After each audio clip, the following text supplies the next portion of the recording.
Tonight, local restaurants are still facing challenges despite most being open at 75% capacity.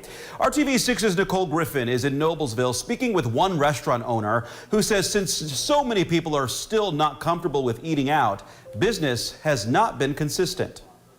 Courtney's Kitchen here in Noblesville is now back open for dine-in services, and they have been for about 8 weeks now. But they were one of the few restaurants that did not reopen right away for dine-in when the state allowed them to. I talked to the co-owner here about some of the challenges and some of the positive moments they're facing during the pandemic. We imagine the first year would be the hardest or most difficult for us, and with everything happening in the current situation, it's been a little more taxing. Carrie Courtney says it was always her brother Cass's dream to open a restaurant. 10 years ago, the two made it a reality in downtown Noblesville.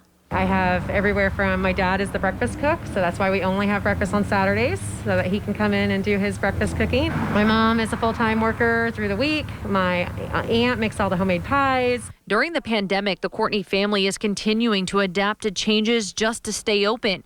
Curbside delivery and carryout is what pushed them through until now, but growing the business is still a daily challenge. We're probably only hitting about 40% of our normal business.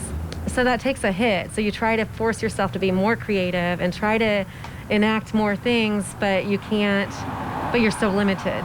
You want people to think about local when they decide to go out to eat, but a lot of people just aren't ready to go out at all. We want to get something to eat, so we're going to stop here at Courtney's and get some red tenderloins.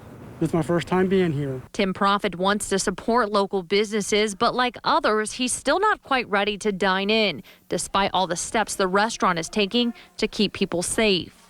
I think it's a lot safer to get carry out than it is going in and dining in and stuff like that. Courtney says events getting canceled in Noblesville is also hurting business, but the restaurant's biggest fundraiser of the year, the Strut to Save Lives, is rescheduled for September. That's something that we look forward to because it just brings back some normalcy. You know, we've lost so many events, and that's something that we can do safely regardless of the environment. She hopes the event that is put on by the Indiana Donor Network and race car driver Brian Clausen's family has a good turnout, so this small local staple can keep its doors open and continue serving the community.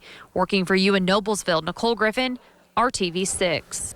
And if you do choose to dine in and support a local business, Courtney's Kitchen is taking staff members' temperatures daily, sanitizing chairs, tables, and menus, as well as dedicating one employee to bussing tables to keep the restaurant as clean as possible.